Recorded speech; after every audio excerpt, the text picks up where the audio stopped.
गंगा के तराई में क्या रहा? ऐसा है कि कार्यक्रम बहुत अच्छा था। चंदौली की इस तराई में खेती की खुशहाली, ऊपर कर ला। इसलिए चारों तरफ लहलाते खेत उठाइए आप लोग, थोड़ा उठाइए हल्का। संतोष थोड़ा नीचे कर ला, ठीक हो जाएगा। और लोग बड़ी धूमधाम से हजारों हजार की संख्या में यहाँ उपस्थित हैं। उससे भी आगे एक और खूबसूरत बात थी कि लोग किसी भी दल के थे, जाति के थे, भाषा के थे, प्रांत के थे, सेक्स के थे, सबके लोग वहाँ कार्यक्रम में थे। और वैसे और इस बात को उन्होंने आन बान शान से बुलंद किया। मजहब नहीं सिखाता आपस में बैर करना, हम बैर में नहीं जिएंगे, प्यार में जिएंगे। दूसरा, बस ठीक। उनके अंदर ये भी एक जज्बात था कि हम भारत के भारतीय हैं, इसलिए मिलकर रहेंगे, लड़कर नहीं रहेंगे। इस बात का आह्वान लेते हुए इस कार्यक्रम के अंदर लोग पूरी ताकत से लगे थे और बड़े पेशेंस, धैर्य के साथ कार्यक्रम में सम्मिलित थे।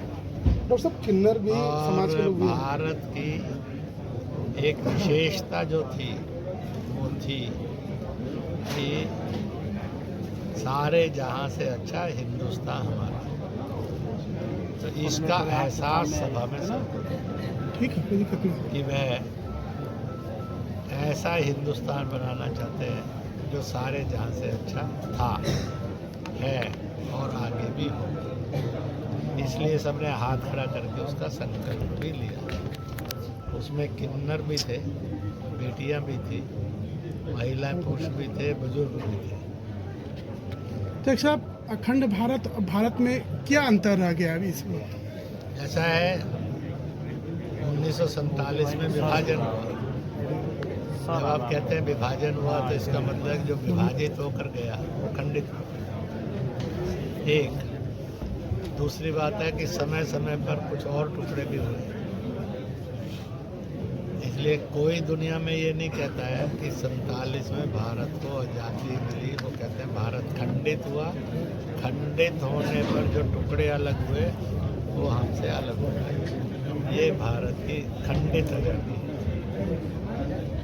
वैसे तो सुभाष बोस ने 1943 में अखंड भारत की आज़ादी की घोषणा अंडमान निकोबार में की थी और वो बनी रहे इसकी भी कोशिश थी। इसलिए हजारों हजार वर्ग किलोमीटर भारत के चारों तरफ जाएंगे तो आज के 10, 12, 15 देश ऐसे दिखाई देंगे जो 1857 से पहले भारत के थे और भारत में थे, आज नहीं है। इसलिए ये बात चर्चा में चलती रहती है। वैसे भी पाकिस्तान में एक बात और चलती रहती है कि जो पाकिस्तान का पंजाबी एरिया है उन मुसलमानों के द्वारा महाजिर हिंदी के ऊपर, महाजिर मुसलमान के ऊपर, सिंधी मुसलमान पर, बलूच मुसलमान पर, पख्तून मुसलमान पर, कश्मीरी मुसलमान पर, इन सब पर बहुत जुल्म होता है। ऐसे ही बांग्लादेश के अंदर भी चट्टग्राम आदि तरफ के मुसलमानों पर भी जुल्म होता है। मुसलमान विभाजन के बाद जो हिस्सा बना पाकिस्तान, बांग्लादेश, उसमें नाखुश है, उस पर अत्याचार गहन अत्याचार है। और दूसरा, अल्पसंख्यकों पर भी बहुत भयानक अत्याचार है। इसलिए ये सारे इलाके अल्पसंख्यकों पर से अत्याचार मुक्त होने चाहिए और आपस के अत्याचार से भी मुक्त होने चाहिए। मांग मेला में जो हुआ, आपको जानकारी है, किस नजरिए से देखते हैं? ऐसा है,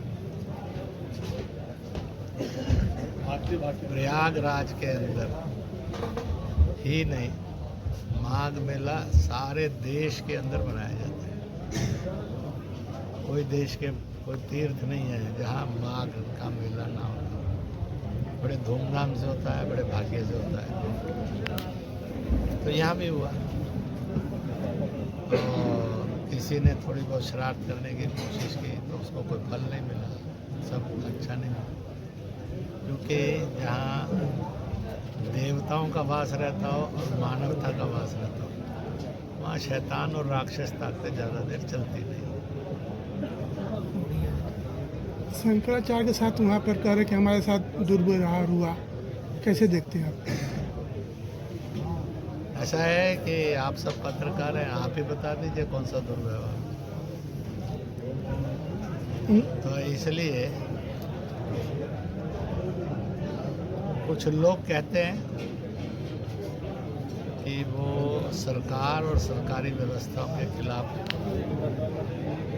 खड़े होना ये उनके स्वभाव में आ गया है।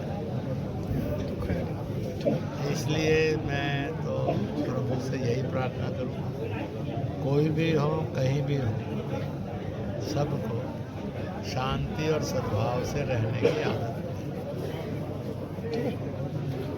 ठीक हो गया।